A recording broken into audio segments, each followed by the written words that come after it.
Philippines is locked in a situation of having one of the highest energy rates in the world, fueled mostly by coal and oil, that contributes to air pollution and climate change. Expensive, polluting, and makes our planet more vulnerable. For a long time, we simply accepted this.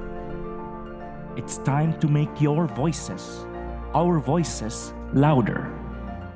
Where are the voices of students and the youth, of business owners and local communities, of those we entrust our health and well-being? We have a big role to play.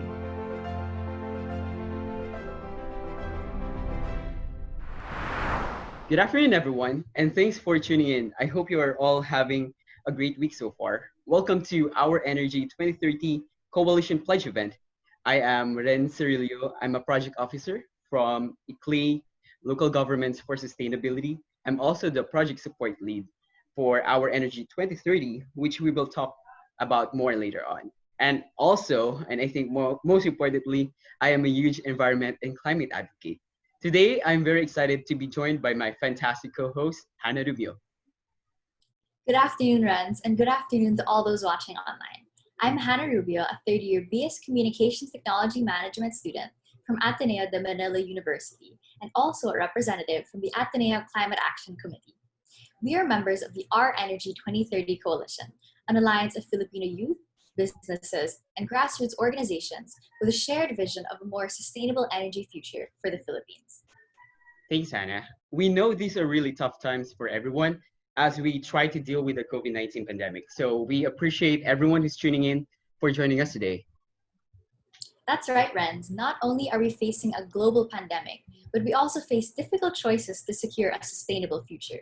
One of these choices involves the way we get our energy to power our homes and our businesses. In broader terms, how do we rethink our approach to energy resilience? We are here today to learn how Filipinos have to pay for one of the most expensive electricity rates in the world. We are also here to find out how we can get out of this trap and what we can do. That's right, Hannah. That's why in dealing with problems like this, we really think that a vision is always important.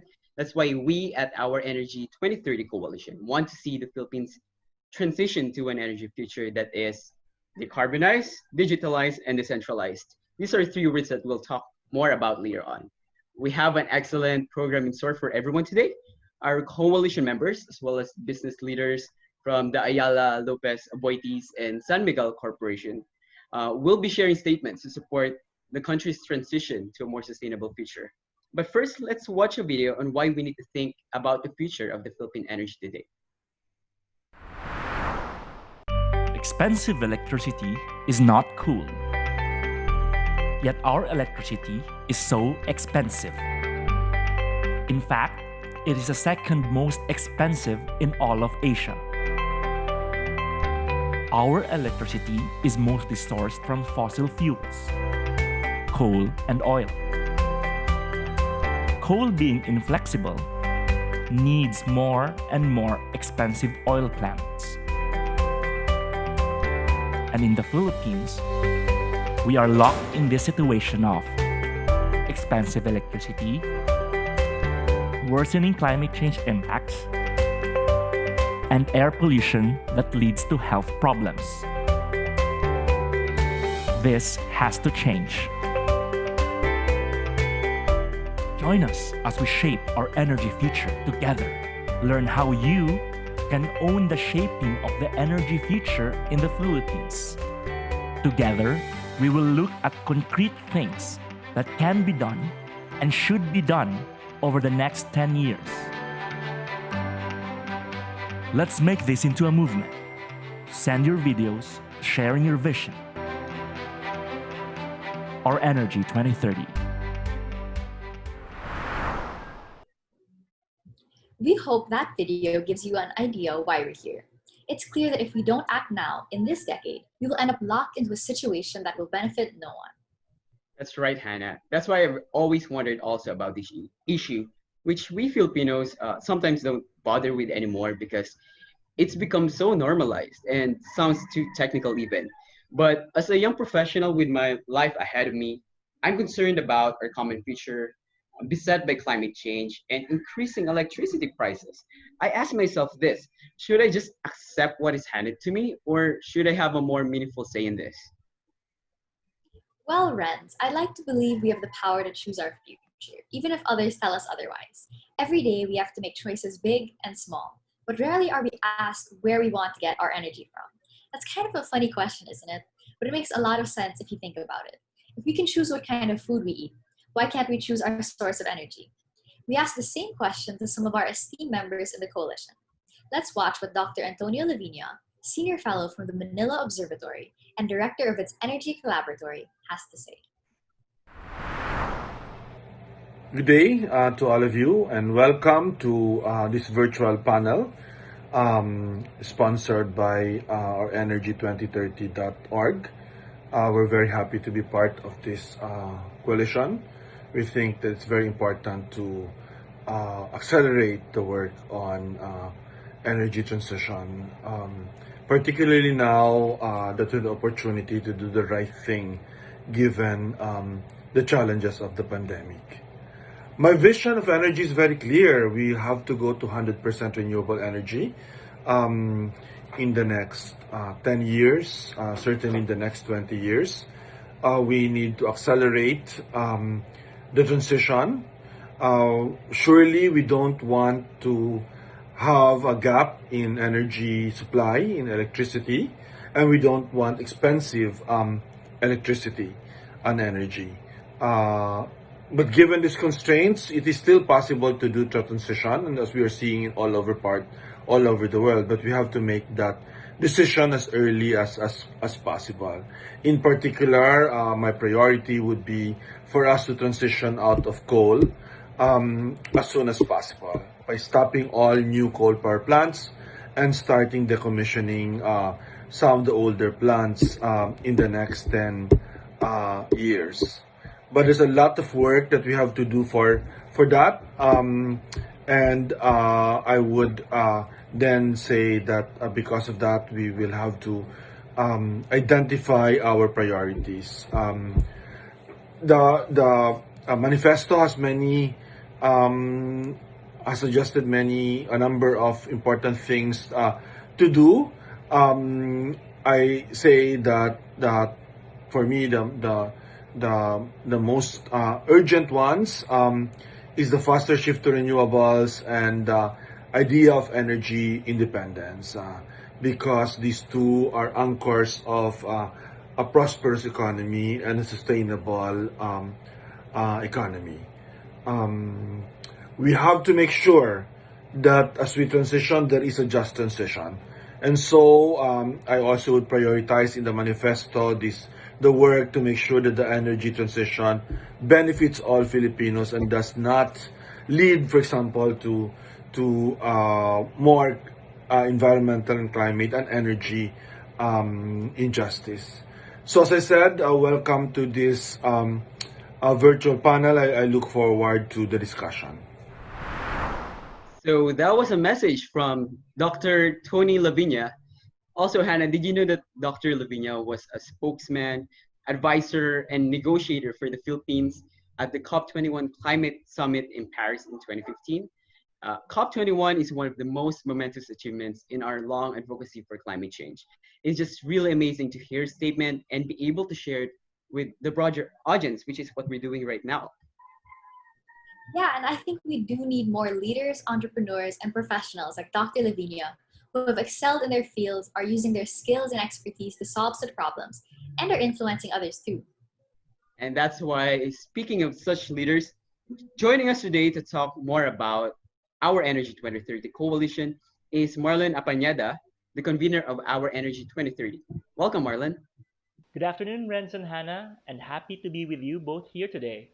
Good afternoon, everyone. My name is Marlon Apañada, convener of our Energy 2030. I am a former student leader and have since accumulated more than 15 years' experience in the clean energy and finance space. I am also the convener of the Greening the Banks initiative, an ASEAN-wide platform aiming to align financial flows to environmental friendly, and low carbon investments. Now, Marlon, our Energy 2030 is relatively new, but composed of groups that have long advocated for a more sustainable energy future. Can you tell us more about how the coalition started and why you saw the need to put it together? Our Energy 2030, launched in Manila in February 2020, is the next generation coalition of youth, local governments, business startups, and healthcare professionals for a responsive and inclusive energy transition.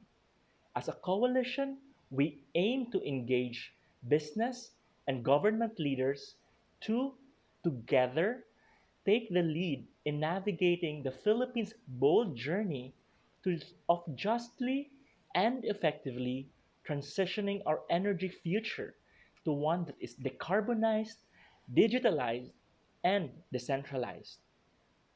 I have been asked several times what makes this coalition unique and different. And this answers your question on the genesis of this coalition.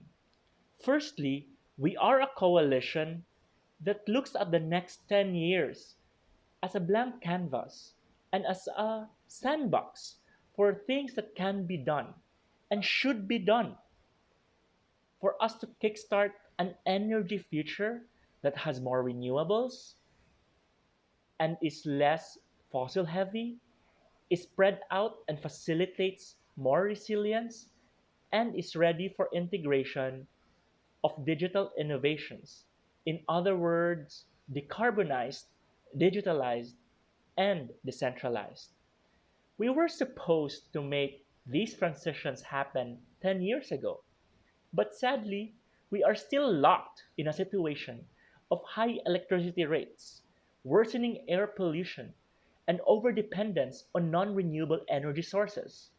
So, as a coalition, we have the ambition of mobilizing our resources over the next 10 years in line with the following principles: leadership in a new energy economy, a stronger voice from the youth, SMEs, and grassroots organizations, a whole of industry imperative, and safeguarding a healthy future and a sustainable way of life for the Philippines.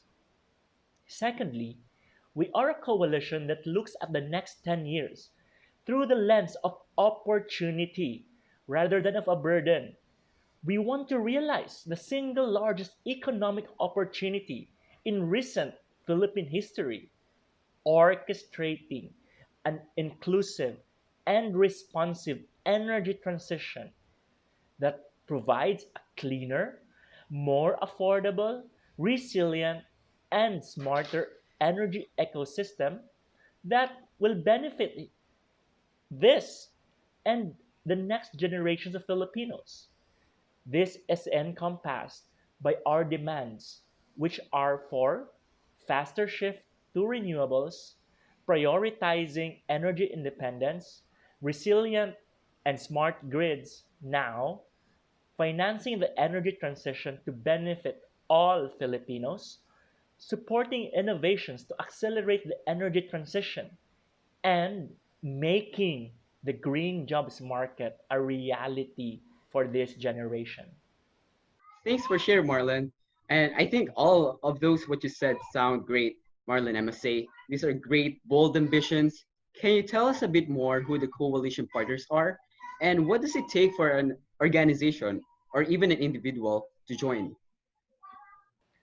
Driven by youth and students, our Energy 2030 now consists of the Student Council of the Ateneo de Manila University, or otherwise known as the Ateneo Sanggunian, the international NGO leading sustainability in the healthcare sector, Healthcare Without Harm, the international NGO leading sustainability among local governments, ICLE, energy trading startup Exora, the global startup incubator New Energy Nexus, the Manila Observatory Energy Collaboratory, the Ateneo School of Government, and Professor Tony Lavinia, who chairs a council promoting Philippine energy independence. Our Energy 2030 is also expecting student leaders from Mapua and the University of Santo Tomas to formally join the coalition. It is easy to join. Organizations and individuals who believe, support, and are aligned with our principles and demands can visit our website at www.ourenergy2030.org to add their voices and make their voices heard. Thank you so much, Marlon. You really can't say no to these principles and demands, and they are such decisive messages that we need to send endlessly within the decade and spur action. Moving forward, we now have Mr. Paing Lopez, Plastics and Healthcare Project Officer and Sustainable Health in Procurement Project Philippine Coordinator of Healthcare Without Harm, one of our Energy 2030's anchor partners. Their organization works at the juncture of healthcare and climate action, so their views are critical in our dialogue. Let's watch a really insightful conversation between Sir Paing and Marlon on this topic. Sir Paeng, how has this COVID-19 pandemic affected the way we are thinking about and addressing our energy challenges? Um, Thank you for the question, Marlon. Actually, it's in these uncertain times that we've realized the fragility of the interwoven, interdependent systems that we build our communities, our families, our lives around. And much like the climate crisis, this COVID-19 pandemic actually challenges us to think about resilience, communities, and social solidarity. These are essential ingredients that we need to prepare for an uncertain future. And there are lessons and insights that will be hugely important from today up to 2030 and actually beyond. First is that against the backdrop of COVID-19, building systems of community resilience now, as we speak, will actually support us during other very likely catastrophes down the road. The climate crisis all but ensures that there will be more disasters in the foreseeable future, and having a connected community will actually help us as a nation and as a global community through it all. We are witnessing how the world can react fast in response to the coronavirus with huge creativity, solidarity, and care. And this is the same creativity, solidarity, and care that we need as we look at untangling the deep seated problems of high energy cost, air pollution, and worsening climate impacts. Second, we need to listen to and act based on science even more. We listen to scientific experts on the climate crisis and the coronavirus. History and science has warned us of the threat of a global pandemic. Yet we never really genuinely prepared our public health systems adequately. Similarly, science is warning us about climate change, but we are not listening enough, right? If we're listening at all and responding by preparing for what it has been warning us against. Thirdly, there are a few reminders that we often ignore, but COVID-19 re-emphasizes because these same reminders are important as we confront issues on energy, climate, and economics. We're a global community. Healthcare is a human right. With generosity and kindness and compassion and solidarity, as opposed to greed and selfishness and divisiveness, we can and we will actually survive. So this is a wake-up call. Listen to the science, put people first, and create sustainable systems that prepare us for future crises. Like most doctors, I began my career by swearing my allegiance to the Hippocratic Oath. As a pediatrician, I was so proud to be part of the tradition of the ancient doctors who swore, in the same spirit as we do today, to treat the sick and protect them from injustice, and above all, to first do no harm. But while you listen to me, the climate is changing, and the people we serve face perhaps the biggest harm of all. Now we need healthcare to be a leader within this widest scope. Look at healthcare's global footprint. We consume huge amounts of energy on every continent, contributing to climate change and air pollution that kills 7 million people a year. In the US alone, healthcare is responsible for 8% of greenhouse gas emissions. But here's our leverage. We are 18% of the US economy and 10% of the entire global economy.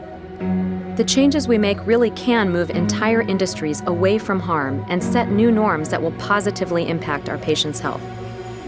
Imagine, for instance, if healthcare fought antibiotic resistance by purchasing only antibiotic-free meat. Or how innovative solutions to eliminating waste, like biodigestion, could help power hospitals and reduce air pollution around the world. Healthcare could help make renewable energy viable. By choosing to turn away from fossil fuel, we would reduce the carbon emissions that harm our patients and our planet. We stand at a turning point in the course of medical history, and we can move to a tipping point.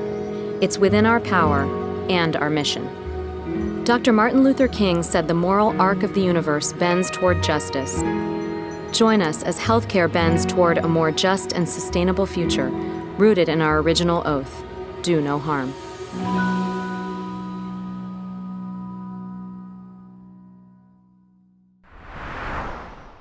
And that was a conversation with Sir Pan of Healthcare Without Harm. If you think about climate change and energy, healthcare wouldn't be the first thing that comes to mind. It's eye-opening to see the link between the two areas, and their organization does that really well. That's right, Hannah. Another excellent partner that we have is the Manila Observatory. We now have Ila Paras, policy advisor in the Energy Collaboratory of the Manila Observatory. Earlier, we talked about a shared energy future that is decarbonized, digitalized, and decentralized. Ila, can you jump right in and tell us a bit more about these three words? Hi, Renz. Hi, Hannah.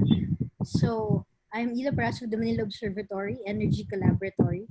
And here at our Energy 2030, the three Ds that you're espousing for responsive energy transition are decarbonization, centralization, and digitalization. These three Ds define a low-carbon economy, and they will be the pillars for the growth of the clean energy economy in the world, especially here in the Philippines. Interlinked, these three Ds provide an insight into the energy sector of the future and provide the essence of today's challenges. Decarbonization is keeping it cool, decentralization is moving away from the grid, and digitalization is connecting it all. Let me elaborate it more. So, decarbonization is necessary to be able to limit rising global temperatures and meet the Paris Climate Agreement. Every organization in the world needs to find efficient and scientific techniques to both reduce their operating costs but also lower greenhouse gas emissions. Then, there is decentralization. On a global scale, utilities are undergoing a cultural shift where they're moving away from old business models, centralized generation to distributed generation, and replacing traditional business models that give new sources of revenue. This shift can be attributed to the rapidly declining cost of renewable energy technologies like solar PV, wind, and battery energy storage. Customers looking for more technologies, resilient and low carbon emitting infrastructure, and the rise of the e-mobility industry, changing the way new solutions are powered. In the context of the Philippines, we equate decentralization with energy resilience, being able to withstand and recover from disturbances and disasters, because energy systems are distributed across the archipelago. And finally, digitalization is very important. This is because the energy industry is facing complex challenges and rapid change. Cyclical regulations change, the forthcoming large-scale integration of renewable and distributed energy resources, increased cyber risks, a generational shift in the workforce, aging infrastructure and plant equipment, volatile dynamic pricing, and business model disruption in recent times. To address these challenges, the Internet of Things, like IoT, artificial intelligence, and blockchain technology, are key enablers in the power sector transformation, helping to manage large amounts of data collection and analysis and optimizing increasingly complex energy systems. Thank you so much, Ila. The 3Ds are really catchy and easy to communicate. But here's another one I'd like to go trending: Build Back Better. On that note, we now turn to Brenda Valerio of New Energy Nexus, one of our coalition partners, which works to accelerate more investments into next generation technologies and renewables. Now that oil prices are at record lows, why should we still proceed with energy transition and not go back to business as usual? Shouldn't we prioritize cheap energy from oil? Hi everyone, I am Brenda Valerio of New Energy Nexus. We are a global organization that supports clean energy entrepreneurs. To answer your question, so when our governments and businesses are preoccupied with relief and public health efforts, it is easy and tempting to rebuild our economies using our old toolbox. But we all know that business as usual is not the way to go because, as the COVID pandemic gravely reminds us, business as usual, like continuing dependence on energy sources that compromise health and safety, such as coal and oil, is not sustainable. So despite their seemingly cheap costs, there are many reasons why we should move away from oil and other fossil fuels as fast as possible. And to summarize, these are 3 points. First, time and again, we have learned that oil is highly vulnerable to spikes and lows. We may now be in a temporary era of low oil prices, but what about 6 months or 1 year or 2 years from now? Which leads me to my second point. COVID-19 only emphasizes the need for resilience and energy independence. Rather than being reliant on imported and expensive fossil fuels, let's ask ourselves this question: why can't we tap our abundant, safe, and indigenous renewable energy that can sustain our economic growth? And then thirdly, climate change is the biggest existential threat to humanity, especially to the youth who have yet to join the workforce and eventually raise their own families. The use of fossil fuels accelerates this crisis and worsens its impact across all aspects of human life. In the context of pandemics, a heating planet also increases the risk of potentially more life-threatening pandemics in the future. The level of risk and impact brought about by climate change is catastrophic, and we have the science to back this up. And then on the other side of the coin, acting on climate change can bring immense economic benefits, which can be used to bolster development programs. For instance, the Global Commission on the Economy and Climate suggests that on a global scale, dramatic climate action can bring about a minimum of $26 trillion in economic benefits until 2030. Thank you so much, Brenda. These are all strong and powerful messages. Why we shouldn't go back to the usual ways and have to figure out means to shift to cleaner energy sources. At this point, I'd like to show a video of the coalition's principles and call to action. We hope that our manifesto will resonate with everyone, whether you are an advocacy group or just an individual who wants to see a better future for the next generation. Our Energy 2030. My vision for Our Energy 2030 is that this next generation coalition of youth, local governments, business startups, and healthcare professionals will have their voices amplified and have their demands really be acted upon by our government and business leaders.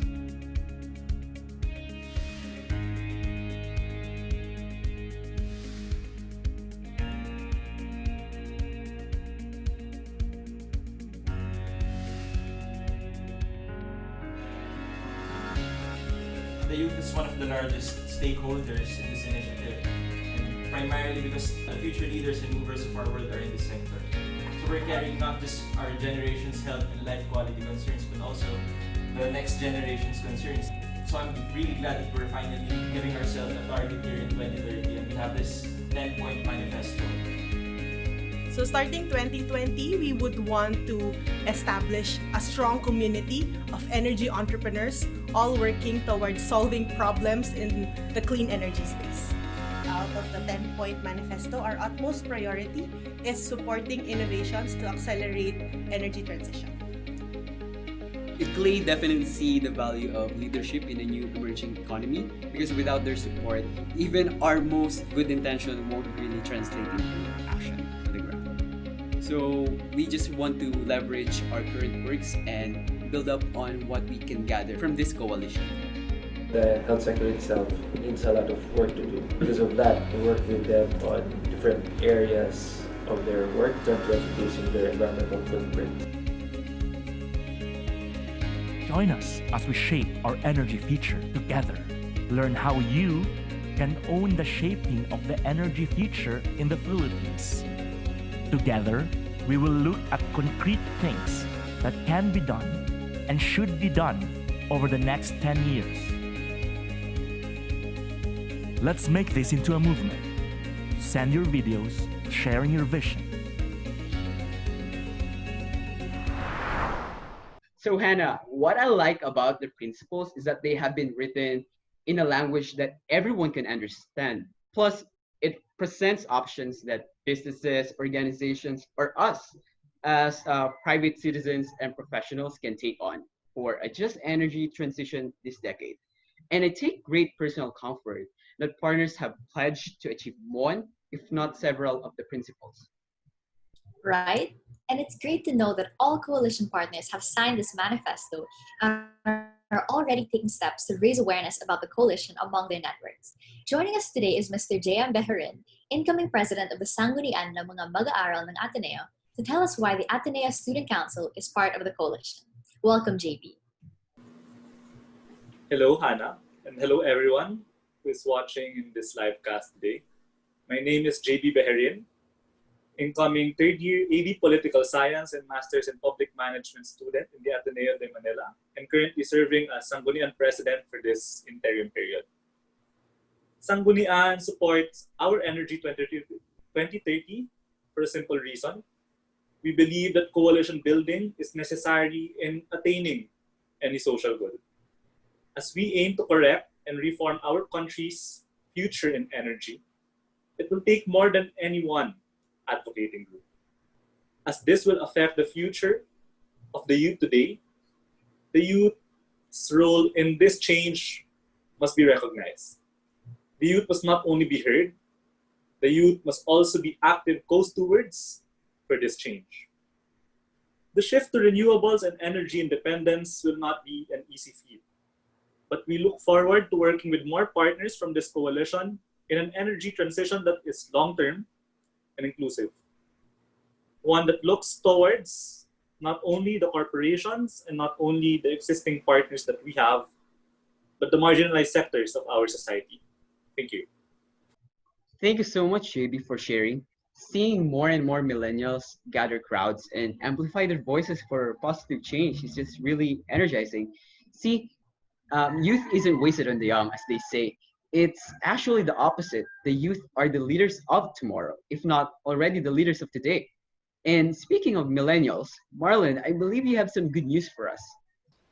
Yes, since we published this manifesto and shared it with major industry players, we've received or learned of statements of support and pledges by several big energy companies, including the Ayala, Aboitiz, San Miguel group of companies, of key policy changes they are or will be making to champion an energy transition in the Philippines.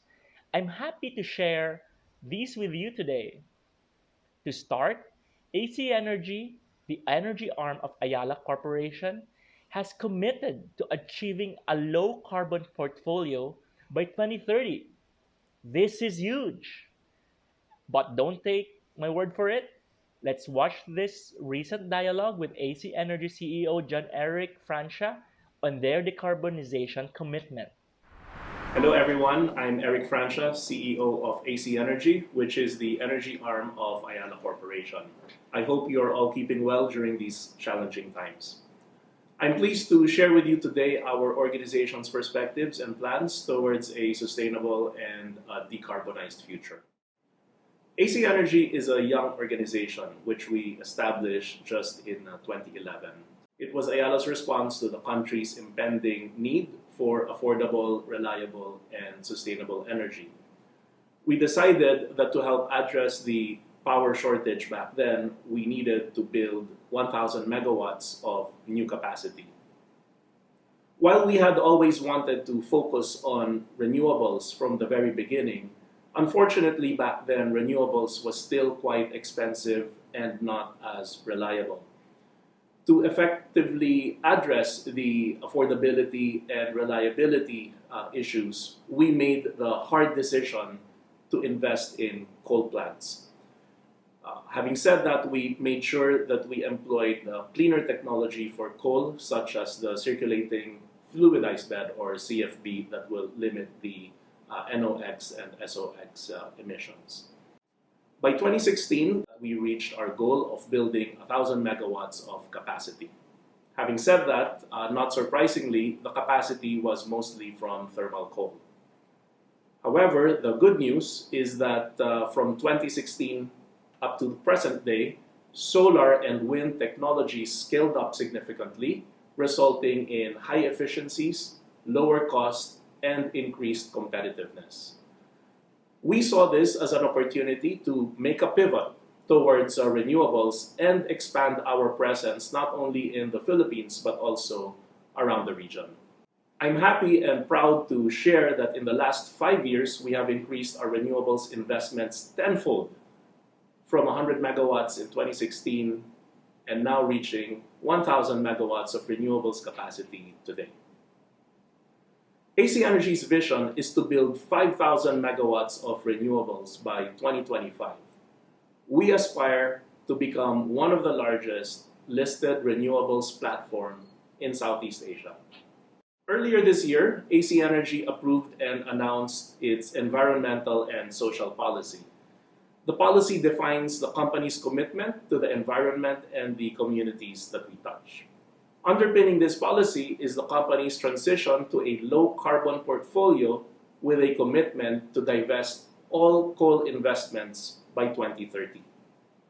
In fact, we have started our coal divestment program with a sale of around 500 megawatts of capacity of our coal plants last year. The proceeds of the sale, amounting to almost $600 million, are being used for our renewables expansion. The company has also emerged as a leader in the green bond market, having successfully raised $810 million of green bonds in 2019. These bonds are certified by the Climate Bond Initiative and the ASEAN Green Bond Standard. Our green bonds, which will be invested in renewable projects around the region, have won several prestigious awards. Our commitment to renewables and decarbonization is aligned with the Philippine government's goal of reaching 30% of renewables output by 2030. With this ambitious goal, we estimate that the Philippines will need to build almost 20,000 megawatts of new renewables capacity by 2030 to meet this goal. AC Energy is fully committed, and our team is very eager to make this dream a reality. Thank you and good day to all. Keep well, everyone.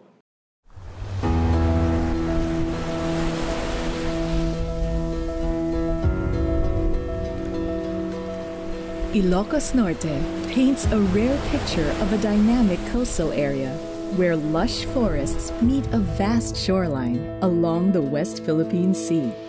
It's an ideal ecosystem, a natural habitat where endemic flora and fauna on land and sea thrive. Strong winds blow incessantly throughout the beauty of this landscape. The same winds that power AC Energy's turbines, towering like gentle giants, keeping vigil over the terrain.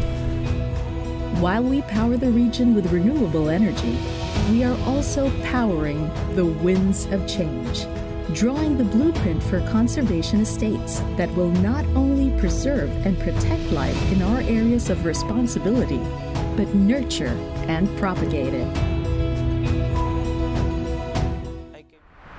So that was AC Energy's Eric Francia, where he announced the company's bold commitment to decarbonization by 2030.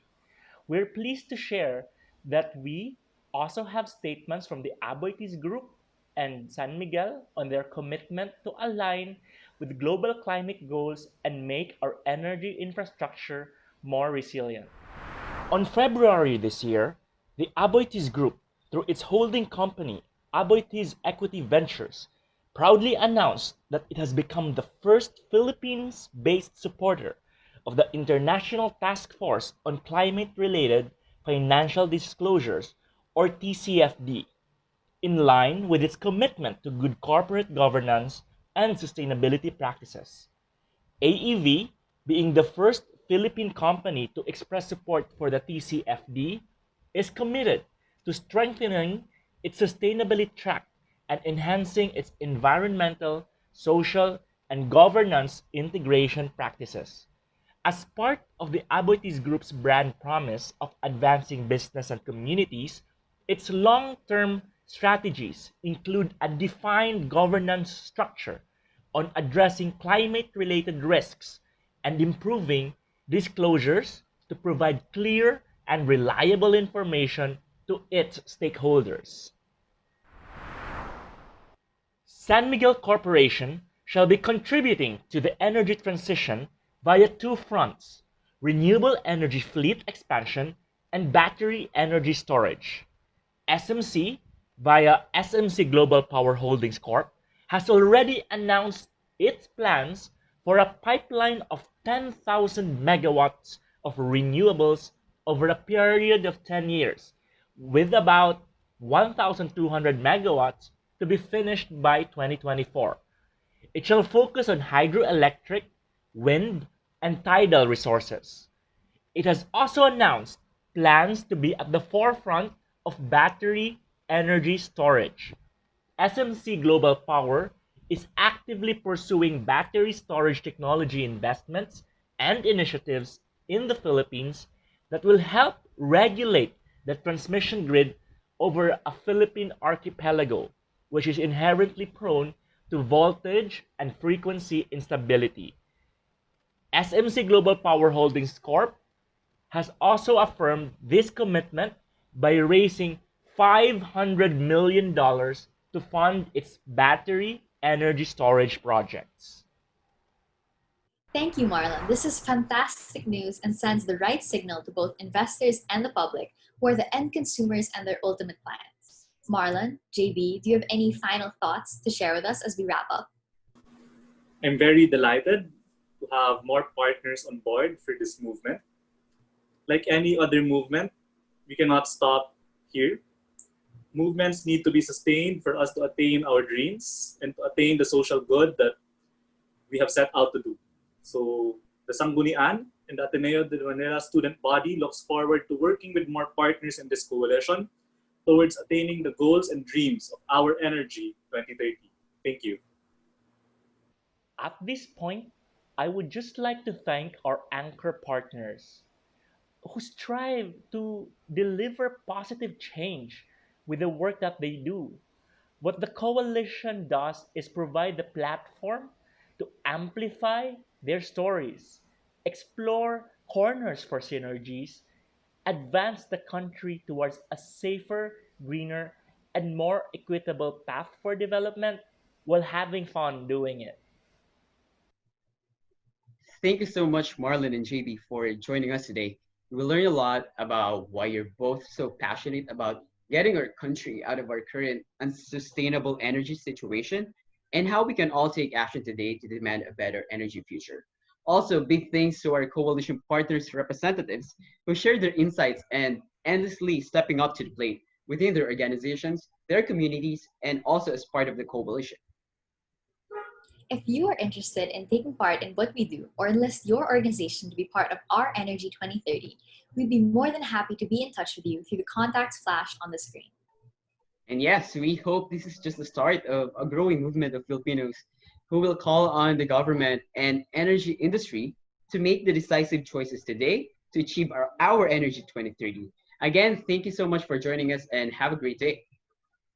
Bye. Bye.